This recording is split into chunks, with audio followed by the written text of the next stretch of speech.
예, 안녕하세요. 저는 시내21 주성철 기자라고 합니다. 반갑습니다. 예, 그리고 옆에는 이두영 감독님 자리해 주셨는데요. 예, 먼저 일단 이번 한 번 상영 있는 작품이잖아요. 그래서 보신 소감이 어떠신지 좀 여쭤보겠습니다.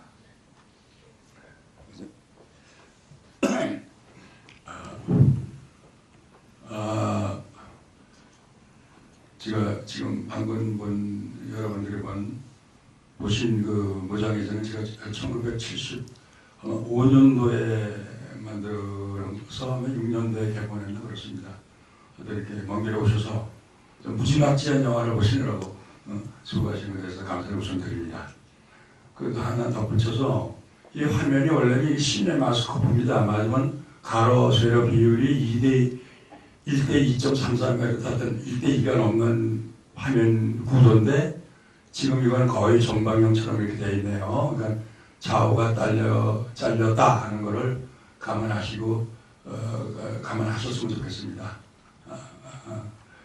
그리고 보시다시피 이 영화는 저도 지금 아마 지금 한 37년 전에 만든 거니까 꽤 됐죠. 그래서 저도 그 후에 이게 이제 미국으로 팔려나가가지고 상영되고 본 건 처음입니다. 그래서 며칠 전에 한번 보고 오늘 두 번째 오는 건데,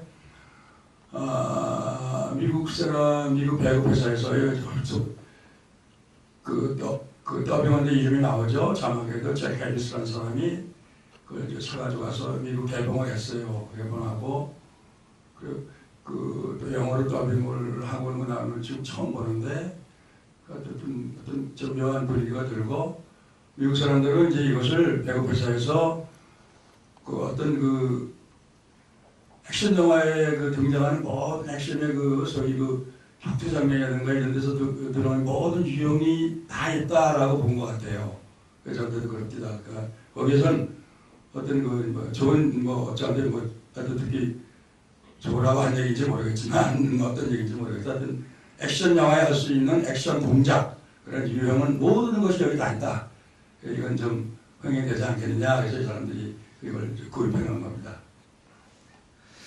예, 제가 이 작품을 처음 접한 건요.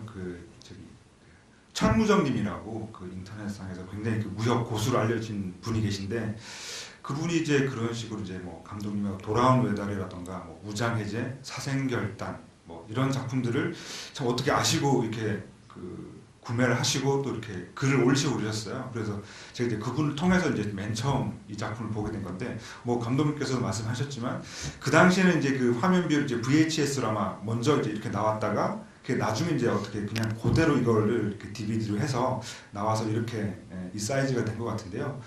자막은 여기 자료원에 있는 심의대본이라고 하니까 그거는 이제 그대로 이거를 번역한 게 아니라 대본 자체는 옛날 게 맞는 게 되겠고요.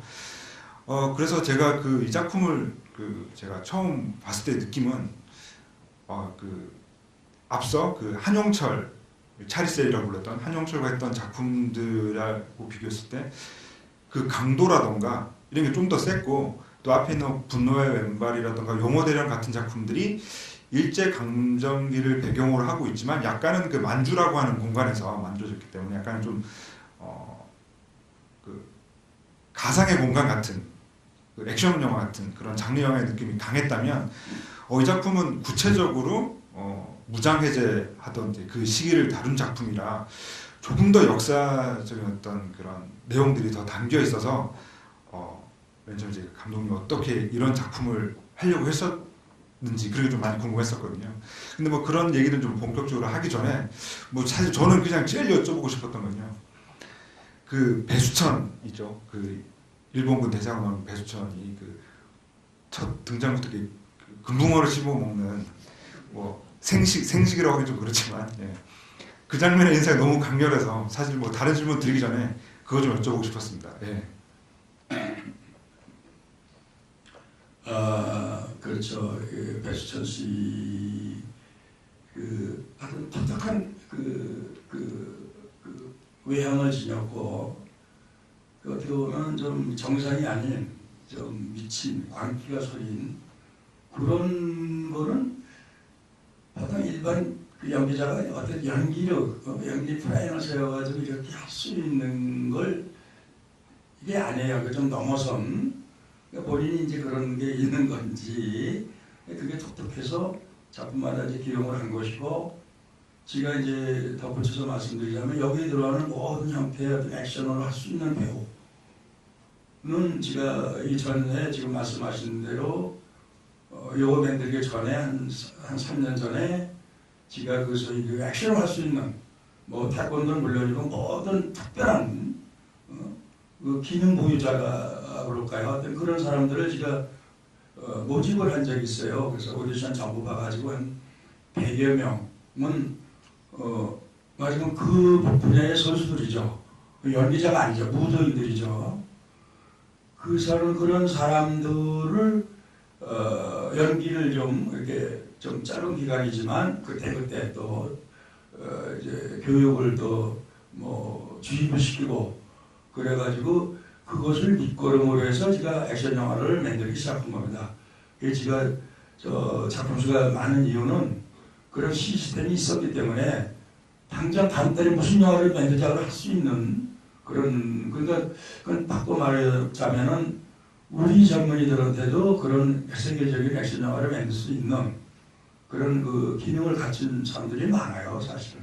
근데 그게 이제 영화에서 그 사람들을 수용하려면 여러 가지 또 책임을 져야 되지 않습니까? 이제 이런 부분이 약해서 그렇지 경제적 대우라든가 여러 가지 이런 것들이 그런 그 바탕에 깔린 그런 그 액션 영화의 그 기능 보유자라고 할까 이런 사람들이 외부가 전혀 손색 없는 정도의 실력을 가진 사람들이 많이 있습니다. 지금도 마찬가지겠죠. 다만 이제 우리 사회에서 액션을 하는 배우 사실 액션은 액션 배우가 두 가지가 있습니다. 이게 공격형이 있고 그 수비형 그러니까 맞아서 떨어지는 형 두 가지 있습니다. 이 대표적인 예가 송영이라는 홍콩에서 송영이라는 배우는 이거 맞는 거로 유명해진 배우입니다. 여러분 생각해보시면 그러니까 이제 공격해서 누굴 주인공이 돼서 넘어뜨리는 거로 유명해지는 게 아니고 그 사람이 머리 좋은 사람이죠. 그러니까 맞아서 나가 떨어지는 걸 잘해가지고 그 피하고 이러는 동작을 잘해서 유명한 액션 배우고 그 전에 브루스리는 공격형 배우고 이렇게 생각하면 돼요. 그러니까 이제 그 두 가지 유형의 배우를 지난 100여 명 중에서 거의 같은 비율로 오히려 맞아 떨어지는 배우 한 70% 그리고 공격형 배우 30% 이렇게 그런 교육을 시키고 육성을 한 겁니다. 그러니까 그 배우들이 자산이 돼서 그 중에 하나가 지금 말씀하신 배수찬 씨. 그 사람은 이제 독특한 그 성격으로 이렇게 이제 그쪽으로 당신은 차를 나가라. 그래서 이제 그쪽으로 또 연기 교육을 또 이렇게 하고 이래가지고 좀 독특한 그런 형태인데 어떻게 보면 좀 거부감이 있는데 또 어떻게 보면 또 그 사람 또 괜찮다 그러고요. 그러니까 또 그렇게 해서 제가 액션 영화를 만들었고 그 중에 하나가 이 무장해제입니다. 그리고 이제 앞서 만드신 다른 태권 영화들이죠. 뭐 영어 대련, 돌아온 외다리, 분노 왼발 같은 작품하고 이후에 만든 작품 이제 바로 무장해제인데 역시 가장 다른 점은 앞서서 계속 작업했던 그 한용철과 이제 결별하시고 이 강대희라고 하는 게 새로운 배우와 함께 이 무장해제를 만드신 건데요. 그 한용철 씨랑 좀 결별하게 된 그 과정 그리고 새롭게 이 강대희 씨를 캐스팅한 그런 이야기도 조금 궁금합니다.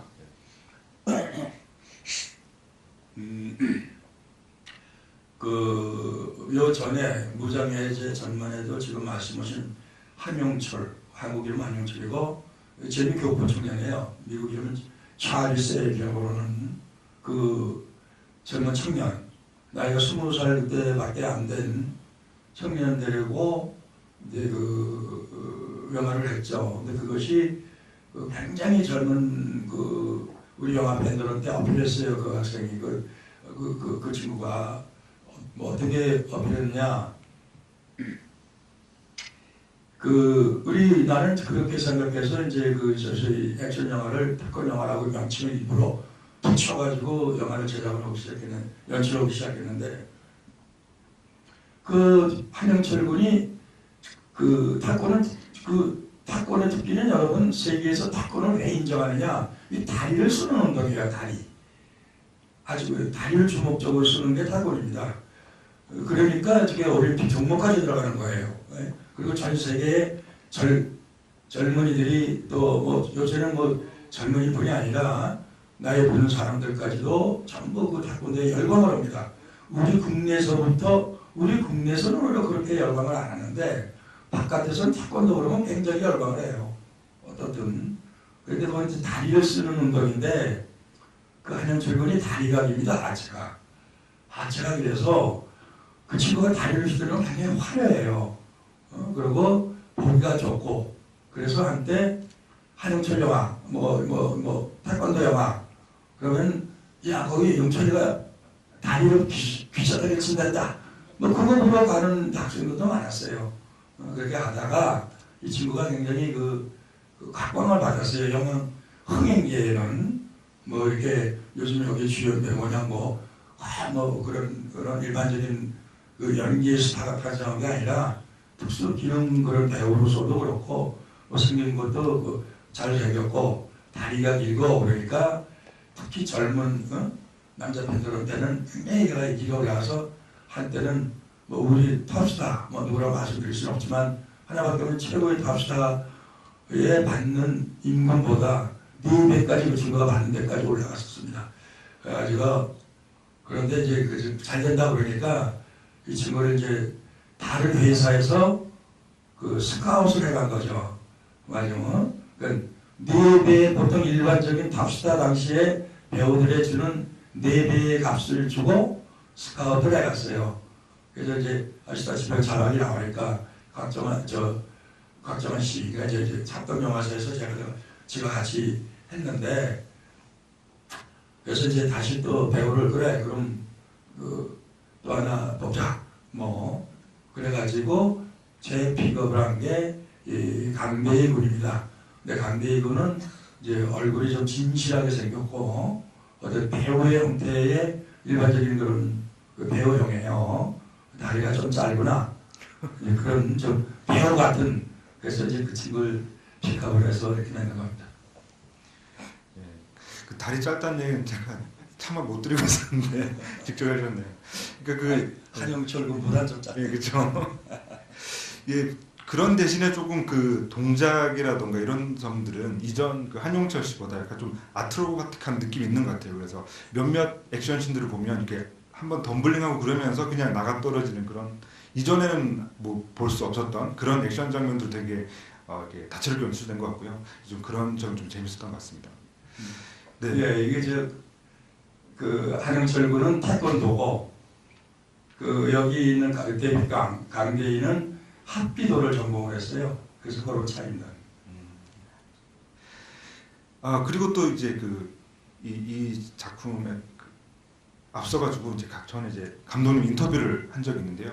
그때 하셨던 말씀 중에 좀 인상 깊었던 얘기는 그 앞에 만드신 그런 그 한용철과 함께했던 그러니까 거의 1년에 그 5편까지도 그 만드시는 속도로 만드신 작품들이었는데 이후에 만든 이 무장해제나 사생결단 그리고 그 해결사 같은 작품들이 있는데 그 작품들이 조금 더 애착이 가고 그 조금 더 공을 들였다라는 말씀을 해주셨던 기억이 나요. 그래서 이번에도 그런 무장해제나 해결사가 꼭 포함됐으면 좋겠다라는 말씀을 하셨어요. 그래서 저는 그게 좀 어떤 의미이신지 조금 더 애착이 간다는 말씀을 해주셨는데 좀 그에 대해서 좀 듣고 싶었습니다.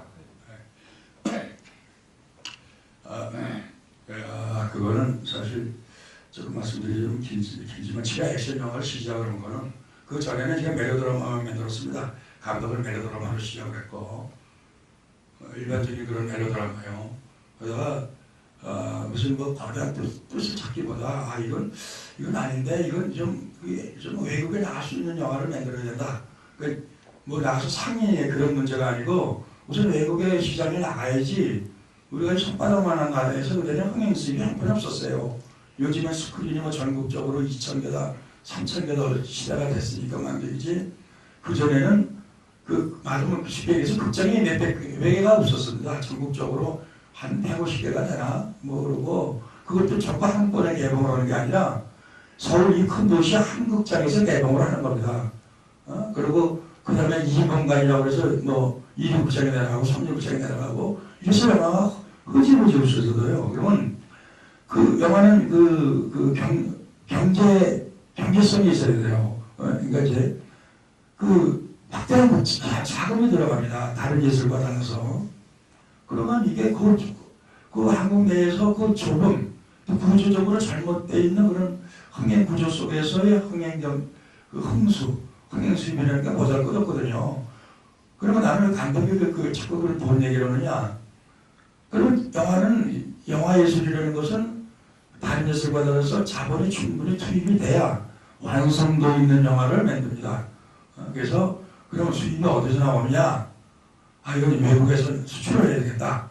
수출이라고 그러면 여러분들 어떻게 유상을 드릴지 모르겠지만 내 영화가 저 외국에서 뭐 미국, 뉴욕은 물론이고 동경, 백길, 뭐 옛날에는 뭐 중국에 못 들어갔으니까 뭐 인도 이런데 다 돌려서 그것이 홍수가 거꾸로 역수입돼 가지고 그 자본으로 좀 완성도 높은 영화를 만들어야 되겠다. 제가 이 말은 곳곳에 인터뷰할 때마다 하는 얘기고 그러면 그럼 그렇게 하는 수밖에 없겠다. 그래서 그렇게 하려면 어떤 영화가 첫경이냐, 첫경. 그래서 그건 액션 영화 아니냐, 이건 뭐 물어볼 것도 없고 우리가 아무리 우리의 어떤 의식이 담긴 우리의 이제 뭐 이런 뭐 일반 메로 드라마나 예를 들어서 춘향전 같은 걸 아리랑 같은 거를 1,000억을 들여도 그거는 외국 사람들이 보질 않습니다. 문화가 다르니까 특히 매니아층이나 이런 사람들이나 보지. 그러니까 만국 공통을 할 수 있는 그 액션 영화는 뭐 그 대사 내용을 몰라도 그 액션 일생에 다 보거든요. 그래서 제가 그 액션 영화는 이게 무술 영화 그거를 얘기하는 게 아니라 뭐 그냥 일반적인 액션이 다 특히 서구 영화는 다 들어가서 이 관련 영화요. 이 아바타 같은 것도 액션 영화예요. 목적이 그렇지 않습니까? 그리고 뭐 스필버그 감독이 주로 만드는 것들도 뭐 거의 액션 아닌 인디아나 존스 같은 것, 그 재밌는 것 전부 액션을 기초한 그런 영화들입니다. 그래서 이제 그런 영화를 만들고자 이제 했는데 하려면은 외국에 나가려면 또 어느 정도 완성도가 높아야 되겠죠. 자꾸 만들면서 좀 투자 증대가 돼가지고 어떻게 좀 그러자 하고 영화를 많이 만들어 본 거죠. 그리고 이제 이 무장해제까지 만들었을 때 혹시 뭐 내 생각이 틀리지 않았다 그럴까 무슨 꼭 성견지명이 있어서가 아니라 이걸 찝더라고요. 벌써 그런 거죠. 그러니까 제가 거기까지는 제가 좀 목적대로 이제 간 것 같아요. 근데 이제 이게 근데 뭐 솔직히 뭐 저는 그렇게 그런 식으로 표현하지만은 아무리 자본이 깊이 투입이 안 되니까 이게 좀 완성도가 좀 낮은 좀 영양실적인 영화들을 액션 영화를 만들 수밖에 없어요. 그건 변명이 아닙니다. 그 액션 영화는 일반적인 멜로드라마 영화보다 여러분 가만히 생각하시면 아실 겁니다. 뭐 스필버그 영화나 여러 가지 뭐 루카스가 만드는 SF, 판타지 이런 것들은 일반 멜로드라마의 제작비가 4억에서부터 한 10배 이상 들어야 돼요. 그래야 그 화면이 완성도가 있는 겁니다. 그 테크니컬한. 근데 우리는 그렇지 못하니까 또 우리 영화계, 우리 일반 사회 인식도 액션 영화는 뭐 이렇게 일영화도 아닌데 뭐 어디다 돈을 들이냐 이런 게 있습니다. 영화계에서. 솔직히 있었어요. 요즘에 이제 그런 인식이 많이 좀 달라졌지만 이제 그러다 보니까 나는 내가 만든 영화 뭐 누구 영화 비판할 것도 없고 내 영화를 보면 자꾸 안타까운 거예요. 완성도가 낮으니까. 그래서 완성도 하면서 만든 게 이제 만들 와중에 이제 무장해제가 그나마 뭐 자본가에 대해서 좀 우리식으로 예상해서 좀 드린 거고 그러니까 역시 외국에서 그거를 이렇게 찍어가더라. 그런 상황에 이르렀고 그게 이제 무장해제가 이제 기점이 된 거고 근데 계속 이제 그걸 만들어야 되는데 계속 그런 예를 들어서 여러분들은 아마 여기 저 나이 좀 드신 분들은 홍콩 영화를 한참 우리나라가 휩쓸었지 않습니까? 그래서 그건 그 사람들은 그 어줍지 않은 그 칼부림 영화에 무서운 그 자원과 기술을 투입을 해가지고 화면이 완벽할 정도로 하잖아요. 저 이제 그런 데까지 가자 그 얘기죠. 그런 데가 못 가니까 저도 저 만들 이유가 없어졌고 그래서 이제 액션 영화를 만들기 제가 손을 잡았던 거죠. 그리고 이 작품에서 꼭 언급돼야 되는 또 다른 배우들도 계신데요. 아까 이제 이 작품의 어떤 기점이라고 말씀해 주셨다고 하면 제가 좀 다른 점, 약간 초반에 약간 그 버디무비 형식으로 진행된다는 점이 조금 달랐고, 그러다 보니 이전 영화에서 이제 일대 다로 싸우던 여러 액션 씬들을 이렇게 두 사람이 이제 여러 명을 상대하다 보니까 조금 다채로운 액션 장면들이 나와서 그런 점도 좀 재밌었던 것 같은데요. 그 주홍이라는 캐릭터 나온 그 배우가 이제 남석훈 씨라고 이제 그 앞서 그 홍콩에도 이제 진출해서 이제 장철 감독님 영화에도 많이 나왔는데, 이분이 좀 약간은 좀 악역을 좀 많이 하셨어요. 그래서 저는 이 영화를 처음 볼 때도 지금은 버디무비로 진행되지만 이제 저분이 좀 나중에 배신하겠다 이런 느낌이 살짝 오면서 좀 재밌었던 것도 좀 있었거든요. 실제로 역시나 이 영화에서 좀 그래서 좀 재미를 좀 더하게 되는데요. 그 남석훈 씨에 대한 얘기도 좀 궁금하고요. 또 하나 또 언급해야 될 분이 이 한용의 이제 아버지로 나온 그 삿갓 쓰고 이제 하얀 도포를 입고 액션하시는 그 황정민 씨라고, 뭐 비중 자체는 크진 않지만 제가 이 작품을 DVD로 이제 해외에서 구매를 했을 때 보니까 참 특이했던 점이 그 재킷 이 앞부분에 주인공인 뭐 한용이나 이제 주홍이 아니라 이 삿갓 쓰고 있는 그 황정리 씨의 사진이 거기 앞에 있더라고요. 그러니까 그걸 유출해 보면은 이제 황정리 씨는 이제 그 홍콩에서 뭐 치권이라든가 사형도수 같은 작품들을 통해서 인기를 얻으셨고, 그러다 보니 해외 팬들이 되게 많은데 그 해외 팬들이 이 황정리 씨의 작품들을 찾아서 출시를 하고 막 그러다 보니까 이 작품도 어떻게 보면은 황정리 씨의 출연작 중 하나인 것처럼 이제 그들을 이제 받아들이기 위해서 이제 출시를 한 것 같은 그런 게 역순으로 이렇게 유추가 됐던 것 같은데요. 아무튼 그 남석훈 씨랑 그 황정리 씨를 좀 언급하지 않을 수 없을 것 같아서 좀 여쭤보고 싶습니다. 지금은 뭐 잘 보셨네요. 여기가 이제 뭐 쉽게 말씀드리면 이 영화로 출시할 뻔한 좀 전체적으로 표현하겠습니다. 그런 배우들이 몇 명 있어요. 그 말하자면 지금 말씀하신 그 황정리, 지금 중국 이름 황정리죠. 그 전에는 황태수입니다. 여기가 자막이 황태수라고 나올 거예요. 그 사람이 홍콩으로 픽업을 가서 홍콩에 아주 탑스타가 됐어요. 그 악역으로선 세계 제일이다, 황정리가. 홍콩인들이 그렇게 인정을 한 거예요. 왜 어떻게 가게 됐냐? 여기에 그 중국 오사원 감독이 있습니다. 그 실권맨들 그런 감독이요. 나오기 좀 아는데 그 사람이 이제 내가 이거 찍을 때 현장에도 좀 오고 그랬어요. 자기들은 이제 말로는 우리한테 뭐 배울 거 뭐 이것 때문에 한다 그랬지만 여러 가지 이제 사정을 보러 왔겠죠. 그리고 현장에 노상 나오고 뭐 좀 몇 명의 그 클럽 조감독들하고 그런 경우도 있었고. 근데 제가 이거를 끝나고 이제 전 미국에 와서 무슨 일을 이제 뭐 얘기가 돼 있는 게 있어가지고 저거 하러 이제 갔는데 그 전에 그 오선원 감독이 이거에 그 황정리한테 반해가지고 이 장면이 있어요. 부채 한복 입고 집에 가서 보신 이렇게 싸우는 장면이 있죠. 분장하고 할아버지로. 그 장면을 보고 이건 원더풀이다. 그래가지고 그 황정리를 데리고 홍콩으로 데려간 겁니다. 데려가서 그 당시에 홍콩이 영화를 하여튼 600~700편을 1년에 만들었는데 그쪽은 땅덩어리에서 그 600~700편은 거의 다 99%가 액션 영화 아닙니까? 그 사람들은 그 당시에는요. 그러면 모든 감독 제작가가 황정리하고 일을 하고 싶어 했어요. 그 이유는 단 하나예요. 다리를 저렇게 잘 쓰는 배우가 없다 이게. 다리 쓰는 배우. 그 전에는 여기 나이 드신 분들 아시겠지만 전부 로레, 깡따위, 왕요 기억나시는지 모르겠는데 이런 기라성 같은 홍콩 배우들, 한국에서는 박수같이 보내던 액션 배우들이 전부 본격 배우예요. 이 손으로 이게 하는 본격 배우지 그게 맞는 다리를 쓰는 배우가 하나도 없었어요. 근데 황정리가 가서 홍콩 영화계를 바꿔놓은 거예요.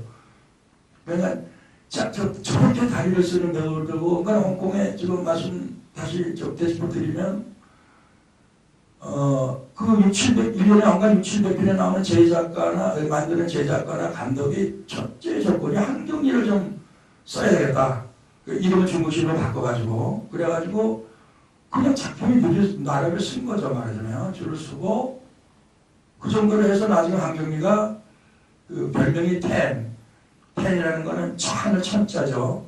텐이라는 별명까지 얻을 정도로 그렇게 홍콩에서 유명해졌고, 그 대신 홍콩의 기라성 같은 고위격 배우가 일거에 뭐 깡따위, 뭐 와묘, 뭐 로레, 뭐 까마, 전 다 기억도 못하지만 그런 막강한 공격 배우들이 시쳇말로 황정리 때문에 인기가 간 겁니다, 맞아.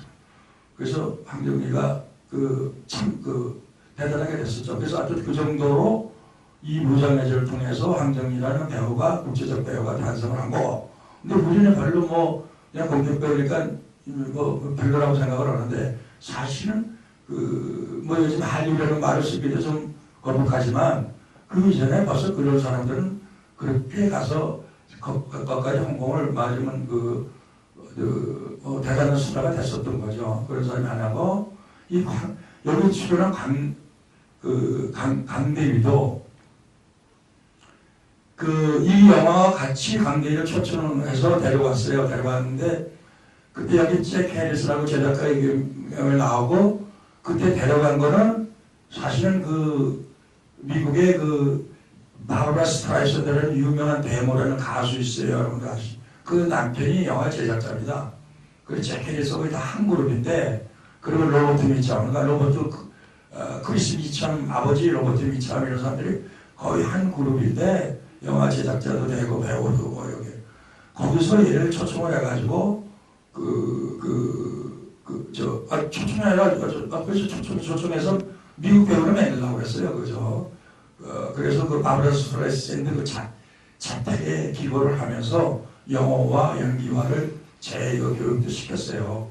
근데 어쨌든 들린 소리가 이제 아무래도 영어 문제 때문에 그러다가도 하여튼 몇 편을 찍고, 근데 강대희는 배우로서 거기서 일어서지는 못했죠.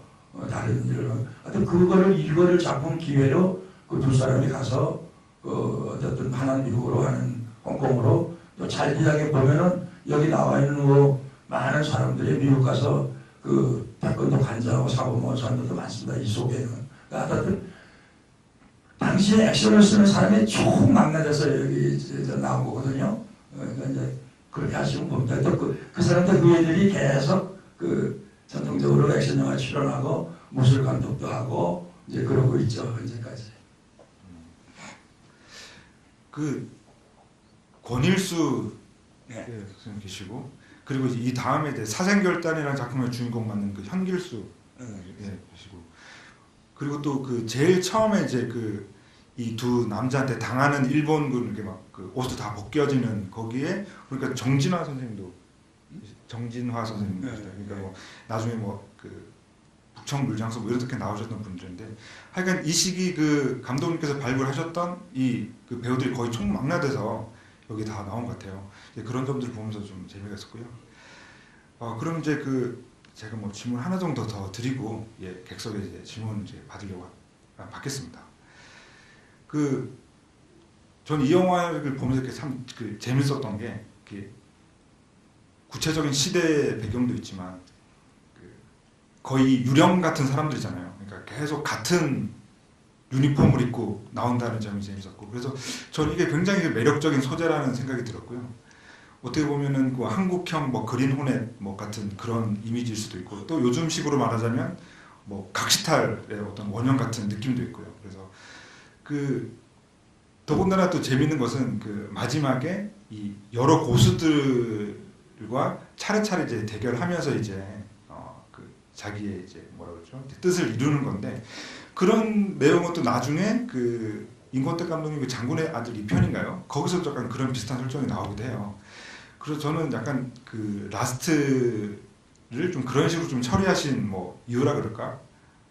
하나하나 이렇게 격파해 나가면서 이 자신의 뜻을 이루는 어떤 주인공의 모습, 뭐 좀 그런 게 좀 궁금했습니다.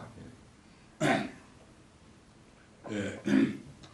우선 저는 저도 말씀드린 것처럼 이 영화에 어떤 액션을 할 수 있는 모든 좀 그런 좀 액션 동작에 관한 모든 유형을 보여주자. 저는 이제 그런 게 목적이었어요. 라스트 씬에서는요. 그래서 제가 그 대본에는 한 두 자밖에 안 써 있어요. 그걸 일주일 찍었는데 그리고 하여튼 대한민국에서 뭐 액션에 자신 있다는 친구는 다 와라. 지가 있는 학과하고 있는 사람 위에도 막 그렇게까지 하고서 지가 이제 찍은 거고 그 찍는 와중에 이제 에피소드 하나 말씀드리면 그 여기 이렇게 찢어진 거 도끼 자질이 나죠. 우리는 굉장히 기본적인 무슨 안전장치 이런 게 없으니까 당시에는 뭐 저희 우리나라만은 아니면 야대라고 그래가지고 뭐 그런 장치도 없이 그냥 하는 겁니다. 그러니까 칼도 외국에서 이렇게 치려면 이렇게 슉 들어가게 있는 게 다 그렇게 돼 있거든요. 그 당시에는 우리는 거의 뭐 원시적이라고 볼 수 있겠죠. 그냥 칼을 친 것만 쓰면 그 위험하잖아요. 그러니까 가검을 쓰는데 가검도 그냥 진검처럼 좀 이렇게 되는 게 아니고 티가 나니까 그냥 어떤 때는 일반 소위 진검을 그냥 쓰게 되고 이제 이런 것들 그 위험을 아주 동반하면서 찍은 거죠. 그래서 그것도 그 도끼를 이렇게 이 누워 있는 얼굴을 받고 이 손도끼 거기 나오죠. 그래 머리를 찍는 건데 진검으로 그 위험한 걸 하다 보니까 제가 머리가 피하면 도끼가 그 다듬이 방에 이렇게 반쯤 벗기는 장면을 찍으려고 그냥 그걸 정확히 이걸 이렇게 해가지고 찍었는데 이 배우가 겁이 나니까 주연 배우도 보니까 진짜 찍을 것 같더래요. 이 사람이 확 피하는 게 좀 미리 피하다 보니까 어깨가 따라서 어깨 찍은 거예요. 그래서 촬영을 일주일 중단하고 뭐 그런 식으로 그래서 여기 분장이 아니고 진짜 찍힌 아물 때까지 일주일 촬영을 못하고 이제 그런 저가도 그렇게 우리가 어떻게 보면 사실 굉장히 미련하게 찍은 거죠. 그러니까 사실감 추론하고 그렇게 찍고 그래서 이제 그러는 가운데 모든 동작, 액션 동작에 대한 여러 가지 유형 같은 거를 기본적으로 다 하게 하고 너는 장비가 뭐냐, 너는 장비가 뭐냐, 저는 칼입니다, 저는 손입니다, 나는 낙법입니다, 뭐 여러 가지 많지 않습니까? 그걸 이제 좀 세분화 해가지고 또 분배해서 뭐 이렇게 좀 찍은 거죠. 그리고 사실 영화의 좀 라스트가 내가 이제 먼저 양해서를 하나 써준 적이 있어요. 그 뭐냐면 이게 자기들이 편집을 좀 해도 좋으면 좋냐. 그래서 그건 하라. 내가 지금 액션을 다 보여주려고 지금도 보니까 편집에 좀 느슨하더라고요. 더 잘렸으면 좋은 게 있는데 잘라도 좋다. 이랬더니 이 사람들이 마지막 장면이 얘가 걸어 나가고 지들끼리 회의를 해요. 저 살려야 된다, 죽여야 된다, 그냥 나가게 하면 안 된다. 막 하는 거 아니에요. 한 발짝 한 발짝 나가는데 일본 그 학교의 전체에서 수백 명이 집중을 해서 마당에다가 총질을 하는 거거든요. 장렬하게 죽는 거예요. 연간 나오기 직전에 저 학교 그 일반 헌병부 사령부 그 기다리자 주인공이 여주인공이 그 앞에서 집중 사격을 해가지고 비참하게 죽는 게 끝이거든요. 근데 이제 미국 사람들은 해석이 다른 거예요. 그 사람들은 그 영웅이 그 목숨을 걸고 한 절대 그 사람들은 해피엔딩이야. 저 할리우드시군요. 그래서 자막 처리를 했더라고요. 그걸 다 빼고 그냥 걸어 나가는 거로 해서 좀 어색하죠. 바로 자막이 한 명을 뭐 이렇게 나왔는데 그 미국식이에요. 그게. 그러니까 반드시 미국 영화에는 어떤 간 해피엔딩을 해야 돼요. 근데 그 사람 말도 좀 일리가 있으면 이 사회를 위해서, 뭐를 위해서, 공공의 이익을 위해서 한 사람을 죽이느냐. 그러니까 어떤 그 비전을 보게 하는 게 그 흥행의 제1 원칙이다. 그래가지고 그 사람들은 지금도 꼭 해피엔딩을 하거든요. 그러니까 그런 거를 미국식 라스트를 했어요. 그래서 보고 저는 좀, 그 사람들 그 영화의 그 라스트의 기본 해석이 다르니까 우리하고 문화도 다르고 그렇지만 어쨌든 그건 허리우드 영화 기본이니까 라스트가 그렇게 나온 것에 대해서 저도 또 미국 영화인들의 어떤 그 영화 가능성을 생각해 하게 하네요. 감독님 말씀하신 그런 결말이 이 영화의 어떤 정서하고는 굉장히 잘 맞고 멋진 결말일 것 같은데 뭐 어쩔 수 없는 그런 뭐 예, 편집에 있어가지고 좀 그런 어떤 게 있었던 것 같고요. 그 외에는 그 처음에 완성하신 원본하고 달라진 건 크게 없는 거죠 이 영화요. 라스트 오늘 영화고요. 예. 오늘 본 작품이. 예, 잘 모르겠는데 뭐 조금 이렇게 튀는 게 있는 것 같기도 하고 하도 오래돼가지고 벌써 40년에서 3년 모자라는 전 거라 좀 그러네요. 오히려 나는 그 싸움하는 것들이 왜 이렇게 저렇게 긴가 지금 내 감각이 오려서 그런 게 아니라 걔네들이 더 붙여놓은 것 같기도 하고 뭐 모르겠습니다. 이게 이제 그 아버지 죽는 장면 같은 것은 그냥 내가 기억에는 황태서 얼굴부터 시작한 것 같은데 뭐 그렇게 길게 있고 그렇더라고요. 그건 정확히 모르겠습니다. 조금 뭐 잘린 게 있는 것 같기도 하고. 예, 그럼 그 객석의 질문을 받도록 하겠습니다. 질문 있으신 분들은요 손 들어주시면은 예 마이크를 전달하겠습니다. 예. 이종 감독님의 감독을 보게 된 걸 매우 기쁘게 생각하고요. 저는 그게 이종 감독님의 영화를 보면서 이번에 가장 감동 깊었던 게 지옥의 49일이라는 작품이 있습니다. 이 지옥의 49일이라는 작품이 제가 어릴 때는 보기 싫어도 학교에서 막 그 영화 관람을 하지 않습니까?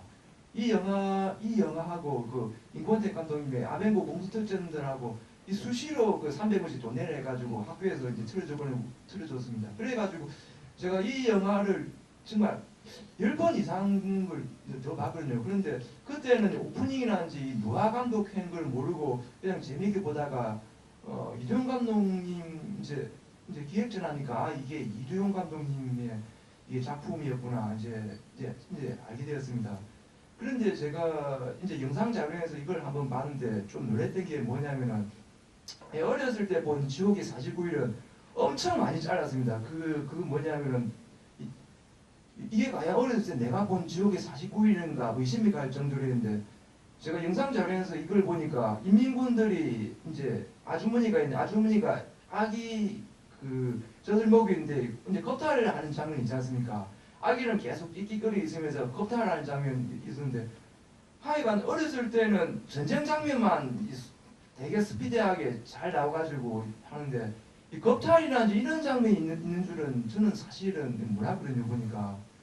그래가지고 과연 아까 전에도 좀 이야기하다시피 뭐 삭제되니 뭐 그런 게 있었다고 하는데 그 이두용 감독님께서는 그때 이 영화가 만들고 난 다음에 있지 않습니까? 지방의 업자들이 그 야한 장면이라든지 좀 수시로 이런 장면들을 잘라가지고 학교에 그 상영하고 돈을 받아 먹었든지 그 사실을 좀 알고 있는가 생각하고 또 제가 말한 그 애 보는 앞에서 있지 않습니까? 인민군들이 그 여자를 강간하는데 과연 아무리 좀 반공 영화라지만 그 당시에 이 성에 관한 게 되게 할 텐데 지금 봐도 그 장면은 좀 충격적이었거든요 보니까 그 감독님께서 그 어린애 보고 있는데 인민군이 그 여자 아주머니를 강간하는 장면을 그 어떻게 그 좀 생각하고 찍었는지 좀 궁금하고 그게 제가 어렸을 때 제가 그 영화를 보면서 했던 게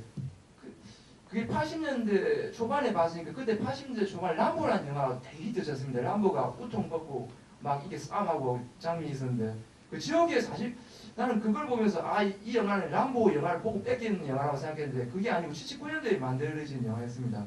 그 왜냐면 그 마을 양면이 우통을 벗고 기관 단총을 하면서 막 그 민군들하고 싸우는 장면인데 그 우통을 벗고 그 무거운 기관 단총 있지 않습니까? 그 영화를 그렇게 구성을 한 게 무슨 뭐 특별한 뭐 그게 있었는지 그리고 마지막으로 저는 이게 진짜 이 영화가 돈을 많이 벌었을 거라 생각합니다. 왜 그러냐면은 그때 대도시 촌에 다니면서 이 영화를 거의 학교에서 거의 돈을 갖고 안 상영해 준 데가 없었는데 그 이두용 감독님은 뭐 이 영화 해가지고 돈을 많이 버셨는지 또 영화사가 돈을 많이 버셨는지 그게 궁금합니다. 예.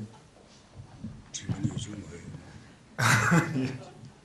그러니까 그 지옥의 49일에서 이제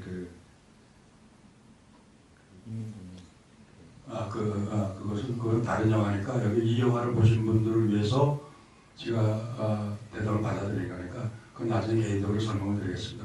이 영화에 관계 있는 저 질문만 제가 답변을 드릴게요. 마지막 이 영화 돈을 많이 버는 돈을 많이 버는 그러면 저는 돈하고는 관계없어요.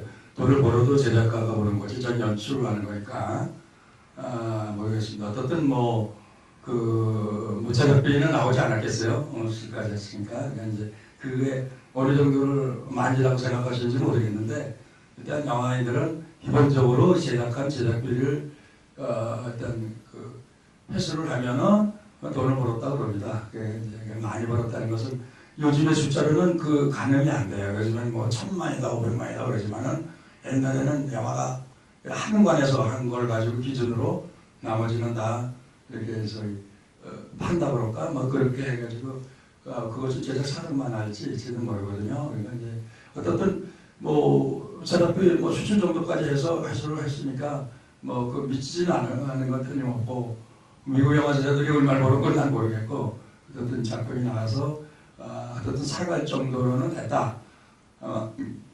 그런데 저는 이제 자유하는 거죠. 약간 저기 예. 네, 무장해제 영화를 재밌게 잘 봤습니다. 현란한 액션이라든가 또 중간중간에 그 코믹적인 요소가 있어서 재밌게 잘 봤는데요. 그 당시 그 상영할 당시에 75년도 당시에 그 흥행 실적이라든가 그 관객들의 반응 그리고 이게 미국으로 수출됐는데 미국에서는 어떤 반응을 일으켰는지 그게 참 궁금합니다.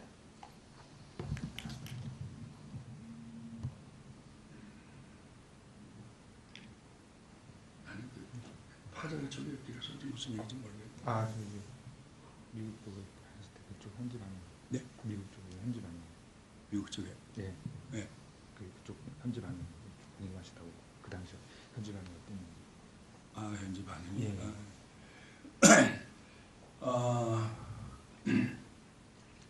미국 개봉을 하고 뭐 제가 그 신문 같은 거를 보관을 하고 있었는데 어쨌든 뭐 현지 반응이 뭐 그 사람들은 그 우리나라처럼 한두 군데 남이 그거를 다 반응을 보는 게 아니라 쭉 보는데 그 대체적으로 아주 특별한 좀 그런 액션 영화가 나왔다. 뭐 그렇게들 그 표현을 하더라고요. 표현을 하고 그리고 이게 한국 이런 나라에 이렇게 액션 배우들이 많고 또 훌륭한 액션 영화를 만드는지 몰랐다. 뭐 그런 식으로 얘기를 합니다. 그래서 그거가 지금 보관되어 있는 게 지금 하도 오래돼가지고 그런데 하여튼 나쁘지는 않았다. 제가 그렇게 말씀드릴 수밖에 없습니다. 예, 괜찮았다고. 이거 좀 특별한 형태의 액션 영화 아니냐. 그게 아마 그런 게 기조일 것 같습니다.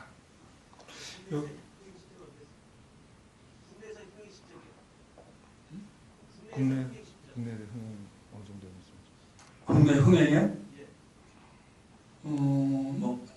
괜찮았어요. 그렇게 괜찮았고, 국내는 이제 지금도 마찬가지지만 무술 영화를 보는 팬들이 있어요. 그러니까 아주 일정한 액수가 숫자의 어떤 그런 액션 영화 팬들이 있죠. 그런 팬들이 이제 입선전이 되고 그래서 일반적인 흥행도 괜찮았습니다. 그렇게 대박 이런 건 아니지만 그리고 전국적으로 그런 액션 영화를 보는 그런 팬이 일반 영화 매니아 모양 그런 군단이 있습니다. 그런 팬. 그런 사람들은 아주 다들 좋았다고 그러고 얘기를 하고 있습니다. 예, 제 영화 잘 봤고요. 저는 이거를 인터넷에서 이거 한번 본 적이 있거든요. 이거랑 지금 본 거랑 이제 거의 같은데 제목이 이어 오브 더 드래곤이었고 결말도 이게 감독님께서 얘기하신 오리지널 결말이었거든요. 그리고 자막이 스웨덴 어떤 유럽 자막이 있는 걸로 봐서는 미국에서 그 버전을 제가 본 버전은 미국에서 수출한 걸 또 유럽으로 수출한 게 아닌가 싶은데 혹시 그런 것도 알고 계신가 궁금하고요. 그리고 또 하나 이제 오상원 감독 얘기가 나와서 말인데 지금 이두원 감독님 영화 중에 쌍웅이라는 영화가 있는데요. 그 영화가 사실 이제 그 오상원 감독님이 77년에 만든 응도철 포살만 영화가 그 원형인데 근데 80년에 다른 개봉 영화들하고 보면은 진짜 안 맞는 것 같거든요. 이게 찍은 시기하고 개봉 시기가 그 영화에 대해서 혹시 좀 아시는 거 있으면 좀 이제 이 영화에 대한 말씀만 드릴게요. 그저 이 영화가 이어 드래곤은 관계가 없지. 이어 드래곤이라는 건 나도 그건 본 것 같은데 그건 이 영화하고 관계가 다른 제목인 것 같죠. 그래서 지 영화가 액션 영화들이 외국에서 그걸 지들 마음대로 제목을 붙여가지고 그 DVD를 만들어서 하는 그런 해적판들이 많이 돌고 있어요. 왜냐면 외국에서 나한테 그 연락이 와요. 이게 여기서 여기 있는데 이거 이 감독님 거 아닙니까? 그리고 일본 보내지는 분들도 있고 고맙게 소장하고 있는 것도 있는데 어떤 그런 식으로 많이 돕니다. 그러니까 이어 드라이건이 이 영화를 갖다 붙인 건지 해결사인지 난 그건 모르겠어요. 그건 모르겠고 제가 그런 것들을 제가 좀 오히려 국내에서 내 영화에 그 DVD나 프린트가 없는데 외국에서 그걸 고맙게도 그런 걸 뭐 상분이든가 구하는 분은 절대 보내줍니다 합니다. 그래서 갖고 있는 거 있는데 그 중에 하나가 지금 말씀하신 이어 드래곤이라고 갖다 붙인 것도 있는 것 같은데 그 어떤 저의 어떤 영화인지 모르겠고요. 근데 심지어 지 영화를 잘라서 이렇게 하는 것도 있고 뭐 그래요.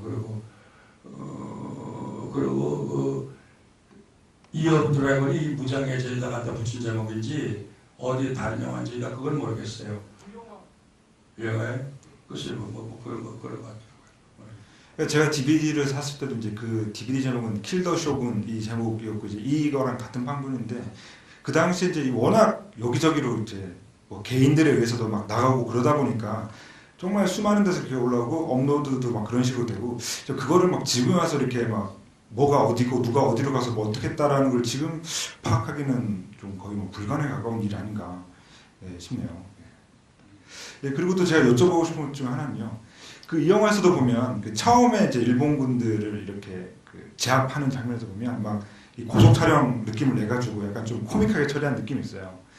그런 코믹한 장면들이나 해악 같은 것들이 이전에 뭐 앞서 다른 태권 영화에서도 좀 보이고 그러거든요. 그래서 그 마냥 어둡고 이렇게 그 침잠하는 분위기만은 아니고 이 좀 그런 식으로 좀 코믹한 장면들을 좀 군데군데 넣으신 것들을 보고 좀 감독님께서 그런 장면으로 어떤 의도로 이렇게 좀 감정 조절을 하셨나 좀 궁금합니다.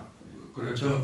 이게 뭐 좀 세속적으로 표현하면 치고박는 영화인데 그 지겨울 거 아닙니까? 이제 오늘 좀 이렇게 감정을 좀 이완시켰다가 또 긴장감을 주고 또 활투를 하고 뭐 이렇게 점점 감정이 가라앉게 하긴 그 중간중간을 좀 이렇게 가볍게 터치로 특히 영화의 시작은 그 좀 영화 덕후 프롤로그는 심각하지만 그 한일화 병조합은 사실 사실감 내가 그대로 제가 재현돼서 찍는다고 신경을 쓴 거거든요.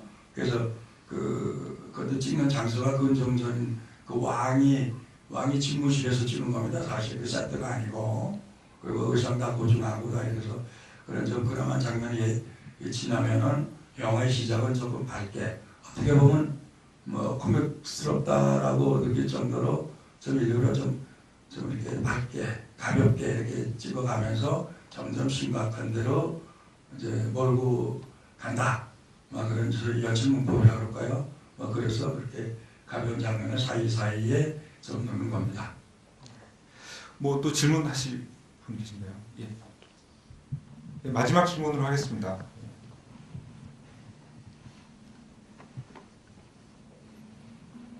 예, 감독님 영화 잘 봤습니다. 체육 중일 때도 굉장히 감명 깊게 봤는데 이제 이 영화를 보게 되고 감독님도 보게 돼서 반가움으로 생각하고 있습니다. 감독님께서 액션 영화를 연출하실 때 어떤 가지고 계신 생각을 하신 뒤 액션 영화 연출할 때 방식이라든지 어떤 원칙 어떤 그런 기준을 갖고 계신다면 혹시 말씀 좀 해주십시오.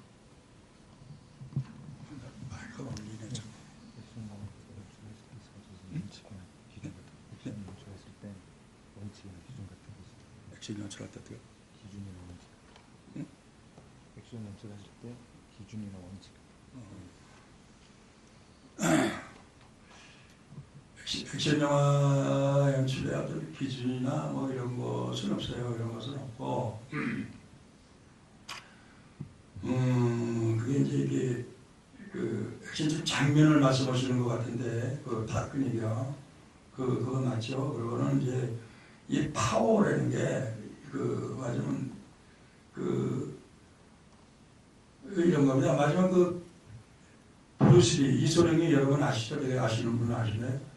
이소룡이는 황소를 때려도 황소가 자빠질 정도의 그런 파워풀하게 느끼게 하죠. 보이게 한다. 그것은 뭐냐? 그 배우가 위대한 점이, 그래서 전 세계가 뭐 징기스칸 이래 처음 위대한 동양인 하나가 나왔다. 칭송을 받을 정도로 브루스리를 칭찬하는 거 아닙니까? 그 친구는 우선 그걸 알아요. 임팩트를 안다고요. 그러니까 이제 큰 힘이라는 것은 그냥 처음부터 큰 힘이 있어서 때리는 게 아니고 그 유연한 동작과 그런 극기. 그래서 자꾸 난 듣기 싫지만 이 배우들이 기합을 지르고 뭐 이런 것들이 뭐 영화에 많이 나오지 않습니까? 이게 그 자기 극기에서 나오는 어떤 타이밍에 그 임팩트를 강하게 주는 그런 파워를 이해를 해야 되거든요, 논리적으로. 배우도 그래서 머리가 좋아야 되겠죠. 그것을 가장 잘 응용하는 게 브루스리이고요. 그래서 이제 그런 어떤 그런 액션 액션 연기를 액팅하는 분야치가 뭐 특이한 원칙이란가 있다면은 이제 그거를 해라. 그거를 타이밍에 네 극기가 딱 보일 때 어떤 극대점에서 상대방은 꼭 가격을 하든가, 그리고 피하는 거는 그냥 아슬아슬하게 해야지. 그게 이제 제가 말은 쉽게 주문을 하지만 배우가 그럴 만한 능력이 있어야 그걸 합니다, 사실. 그래서 액션 연기들은 가만히 보면 우리나라뿐이 아니라 참 좋은 장면이 있는가 하면 어떻게 보면 좀 머쓱한 장면도 있고 그런 겁니다. 이제 그게 매번 동작에서 나오는 게 아니거든요. 이제 그래서 그거를 포착하려고 애를 쓰죠, 저는. 배우들한테 뭐 주문을 하고, 이제 커버도 하고, 안 들어오는 동작은 좀 이렇게 가려가면서도 이렇게 하기도 하고, 그래서 그런 입회의 중요한, 그것을 연기자한테 주문하고, 그 파괴력을 보는 사람이 느끼게끔, 그런 거를, 원칙이라기보다 아주 주로 합니다. 그럼 또 여쭤보실게요. 무장해제가 앞서 만든 그런 한용철과의 작품, 그리고 이후에 만든 뭐 해결사라던가 사생결단 그 사이에서 굉장히 좀 독특한 위치에 있는 작품 같아요. 뭐 시대 배경도 그렇고. 그래서 좀 특별히 이번 무장해제를 위해서 좀 다르게 주문하신 점들이 있으시다 그러면 좀 궁금합니다. 네? 그러니까 무장해제가 다른 사생결단이나 해결사, 그리고 앞에 태권 영화들과 비교했을 때 조금 다른 식으로 좀 추구하셨던 점들이라 그럴까요? 그래요. 하여튼 이건 우리나라의 취업진 역사의 한 점을 사실을 바탕한 걸 기초로 해서 이제 만들었다는 게 여러분들 보시다시피 나는 조금 이 여러 가지 이 영화에 등장하는 동작들, 액션 동작이든 연기든 건 물론이고 그걸 좀 진지하게 좀 다들 보시지 않겠느냐. 그래서 이제 배우의 태도라든가 여러 가지 환경도 그렇고 그걸 좀 별로 그렇게 연출의 기교로 쓰지 않고 좀 이렇게 좀 마음으로 만들었다 그럴까, 좀 진심으로 그렇게 좀 만드는 거죠. 그런 거에 참 그런 마음을 화면 속에 좀 집어넣고 좀 만든 거죠. 예, 감독님 오늘 긴 시간 감사드리고요.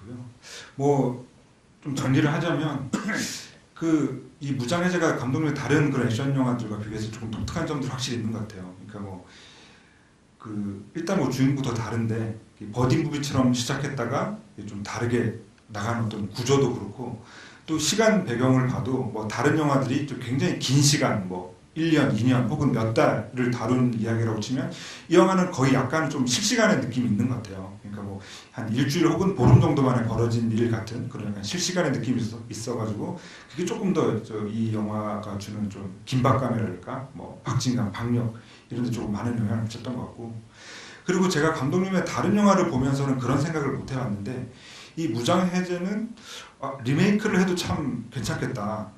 뭐 소재라던가 구성이라던가 이런 것들이 지금 이렇게 새로 이렇게 리메이크를 해도 참 괜찮겠다라는 느낌이 들었던 좀 작품이어서 그래서 조금 더 좀 애착이 가기도 하고요. 뭐 그래서 좀 여쭤보고 싶은 게 혹시라도 이 작품을 어떻게 뭐 리메이크한다던가 하는 뭐 그런 제의 혹은 뭐 있다고 했을 때 조금 어떤 점들을 좀 새롭게 좀 바꿔보거나 뭐 좀 더 중점을 두고 싶으신지 좀 그런 생각도 좀 여쭤보고 싶네요.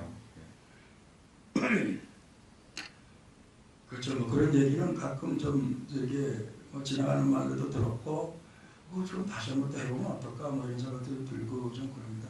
저는 만약 이걸 제가 다시 한다면 좀 더 좀 그 사실감 있게